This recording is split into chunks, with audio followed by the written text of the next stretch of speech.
All right, welcome back, mates. Today we're going to be talking about Australian gun laws in today's gun gripe here.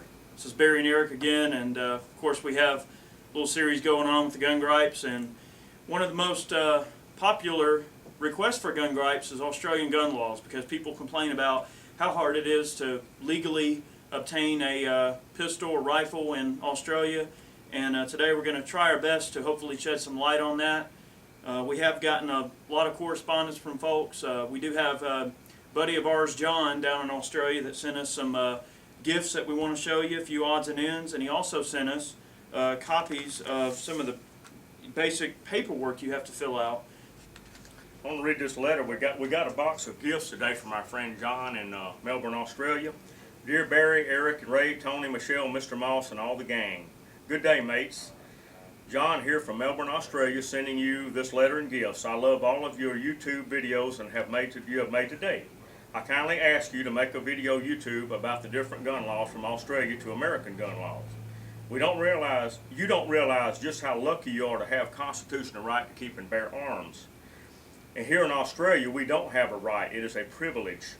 The gun laws are so frustrating and painful, to say the least, here down under. The gun laws are very similar to the UK, but at least in Australia we can take our handguns home. Now, he sent us a lot of gifts in the box, and we're very thankful for him. It took them forever to get here. Probably were held up in customs. That's right. We're going to show you a couple of the gifts. Of course, he sent us some nice hats here. He sent us a boomerang, which is really cool. Of course, you can't go to Australia without a boomerang. Right. Show the hero there. This is hand painted by the Aborigine. Yep, really cool little boomerang there. Hopefully you can see that in the camera. Nice shot of that. He also sent us a traditional Aboriginal instrument called a didgeridoo. A didgeridoo, I mean, these things have been around pretty much forever. I don't know all of the history behind them, but I know the indigenous peoples of Australia, the Aboriginal people of Australia, have been around for thousands of years. Right. They're one of the oldest cultures in the world. He sent us these coffee cups for each and every one of us. We each got a different one. Nice. Awesome. Wonderful gift. Thank you, John. Oh, yes. So thank you, John. We really appreciate that. I mean, we have a lot of nice, wholesome people all around the world that support us. We get phone calls from Sweden, from Austria, from Switzerland, England, Germany, Russia, Japan, of course Australia. We can't forget our Kiwi friends down in New Zealand. We get calls from them. So we do get calls from all over the world, and look, we really appreciate it, people. So again, John, thank you for the gifts. We really appreciate it. So we do want to discuss Australian gun laws, and of course, across the board, they appear to be pretty shitty overall, because I mean, the process under which you have to apply for these guns is just extremely crazy. Now, John did send us a brief description of each step that you have to go through to acquire a gun. Now, what me and Barry want to make clear to you is that getting a standard gun in Australia is even scores harder than getting a machine gun here. A lot harder. So the average citizen here can get a machine gun without a horrible amount of difficulty compared to Australia, where they have, of course, very strict gun laws. Now, he gave me some pointers in this letter he wrote us about getting the guns, and we're going to go over those briefly for you. So, it says you must go through 6 months of probation where you can only shoot an air pistol. Now, after 6 months of probation is completed, then you're allowed to, you can't even shoot any kind of gun, 9mm, any kind of a gun, until you go through the 6-month probation period. right. Now, on point 2, it says you must have a safe. Okay? So, basically, they're saying it has to be a certain weight, has to be bolted down. Basically, just like FFL holders here in the States have to adhere to certain rules for having safes to lock up their guns at night, in Australia, of course, even to own a gun, you have to prove that you can lock it up securely. That's basically what point 2 is showing here. It says here, if the safe is not heavier than 300 pounds, it must be bolted to the wall of concrete expansion bolts. Okay. And then, of course, it says point 3, let's see, Category A and B long arms license. Category A, only rimfire, shotgun, not more than 2-round magazine, or double barrels. So I'm assuming they have different classes for guns that you're buying. Of course, if you're Australian and you're watching this and you hear us contradict ourselves, or if you hear anything odd, be sure to correct us. We're not experts on this. I mean, hey, we live in America, so we don't have to deal with this stuff. So basically, he goes on to talk about in here how there's certain exemptions, there's certain, things you have to abide by. It's basically, for the category of guns you can buy, is a whole lot of red tape. Of course, semi-automatics in Australia are completely banned, so no AR-15s, no semi-automatics. Okay.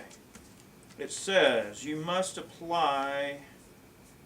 Okay, so basically for certain categories of the license that you apply under, you have to either be a member of a shooting club or prove that you have participated in a certain amount of shooting events that would qualify you. Similar to here in the States, in order to buy from the CMP, you have to basically prove that you have, are a member of some sort of certifying affiliate club. Okay, so basically that's what they're saying is you got to be able to prove that you participate in some form of shooting sports in an organized sport. That's what they're trying to get rammed down our throats. That's right. Sport. Okay, it says point 5, concealed carry. It says in Australia you cannot conceal carry in any state in Australia, period. You get caught carrying a loaded pistol and you are not a security guard, uniformed or covert, you must be on duty and you better get ready for a very long jail term. Okay, point 6, you must shoot an IPCSC to keep your handguns at home with a minimal of 6 competitions a year, 4 practice shoots, and these must be recorded by yourself and have a range officer sign your attendance. So basically you have to prove that you are actively participating in some form of sport shooting in order to keep your pistols at home. It says here, if you have less than a minimal 6 competitions in 1 year, you will lose your guns, period. And he has that emphasized with exclamation points. Right, so basically they want to make sure you're staying on top of actually attending these shooting sessions, which of course is horseshit. I mean, here in the States, we just go in our backyard and shoot, and it doesn't have to be an organized form of competition or anything like that. I mean, shooting, but that's not the way they look at it. You have to have some form of, basically what they're trying to do is just make it where it's enough red tape to where it's BS and you won't want to do it. That's what they're basically trying to, at some point, I believe, try to do here, is they want to make it to where it's just such a pain in the ass to get a gun that nobody will want to do it. It says here, you can only take your handguns out of your safe to and from the pistol range directly, and it has to be a range approved by the Victoria Police. No detours to the supermarket, McDonald's, etc. You must go straight to the range and straight back. That's right. So no getting out of the car and leaving your guns in the car. I mean, like here in the States, of course, you can have anything you want in your car and then do whatever you need to do as long as it's basically your responsibility to make sure your guns are secure. Right. Now, here in the States, if a gun is stolen or displaced or whatever, you just have to make a proper police report. You have to report it. Now, you can get in trouble here if a gun is stolen and you don't report it. Any gun that is missing from your inventory here in the States must be reported to the police as soon as possible. Right. That's the law. It says you must have your fingerprints taken by the Victorian Police at a cost of $137. Point 9. You must do a firearms safety course to show that you are proficient in the use of firearms before applying for your gun license. I think this is a reasonable request, and I'm sure you will agree. I go along. To a degree, yes. Yeah. It says, point 10, if you own 15 firearms or more, as I do, you must have a working security alarm system in your house that complies to Australian standards.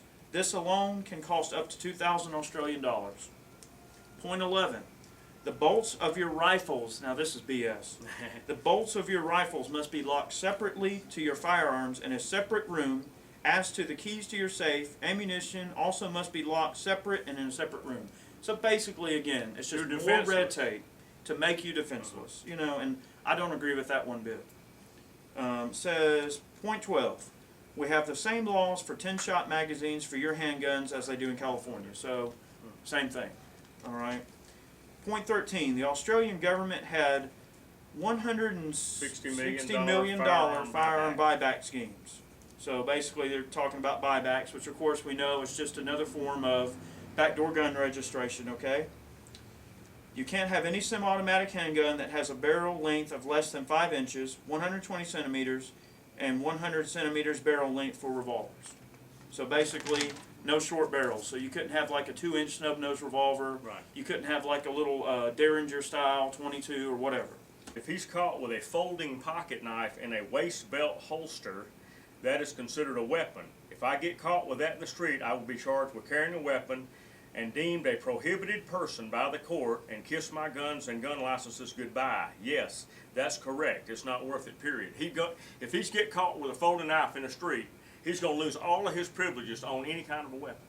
That's Australia for you. It says here for handguns other than 9mm 38 357 Magnum, you must shoot in metallic silhouette competition to own anything between like a 40 to a 45, 44 Magnum, etc. So basically what it comes down to is the laws are just bogus.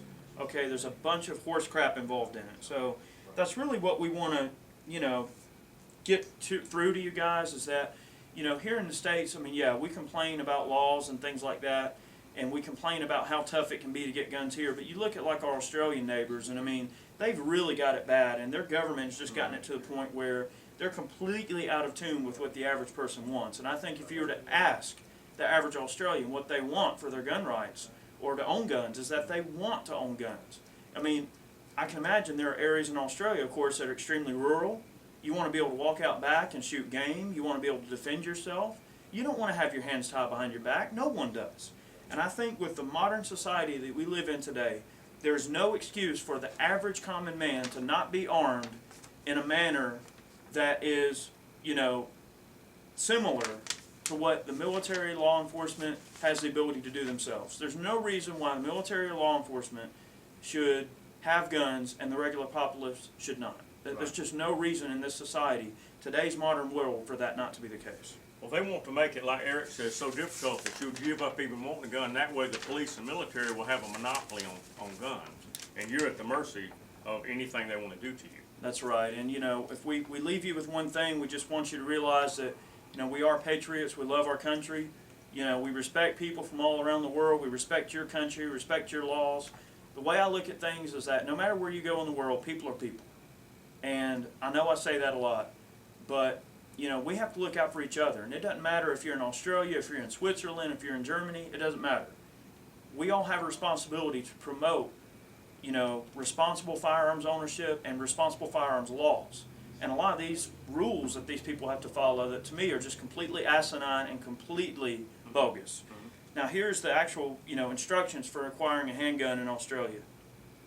Look at all those pages. Page after page after page. I mean, this is more than we would have to do to get a machine gun. Right. Now that's just to acquire a handgun. Now here's actual for a firearms license, I guess, to deal in firearms. And of course, I mean, this goes through the police department, page after page after page. They ask you in there if you've ever had a head injury. Yeah, I mean, do you have headaches? And then do you have dizziness? And if you check yes, you have to get a doctor's excuse apparently. A ton. So we'll leave you with that. And basically, we just want to drive home the fact that it's really difficult to get a gun over there. We feel for you. I wish it was easier, but unfortunately, hopefully that's something you guys can get worked out, and we can, do what we got to do. Well, John also mentioned that he might be coming to the States here pretty soon, and he was going to drop in on us.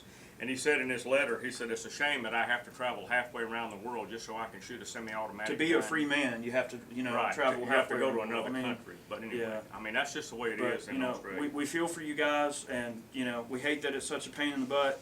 But hopefully this will get the word out, and hopefully our message will reach the right people, and maybe, some positive change can be enacted to better, the positive shooting community in Australia. And, those guys need to be armed. I mean, a lot of them are in very dangerous areas. I mean, firearms are very important. But you need to realize that the laws that they have there are so restrictive, but let those serve as examples to us. In the UK, Australia, and places like that, they're so restricted. We have so much freedom here. I hate to say this, but Americans are kind of spoiled. We take all this for granted. But it's going to come back and it's going to bite you on the ass one day. And you have examples already that shows you what's going to happen. That's so right. Let's leave with that thought. That's right. And, so we'll say good day, and, guys have a good one. Good day now. Good day. God bless y'all.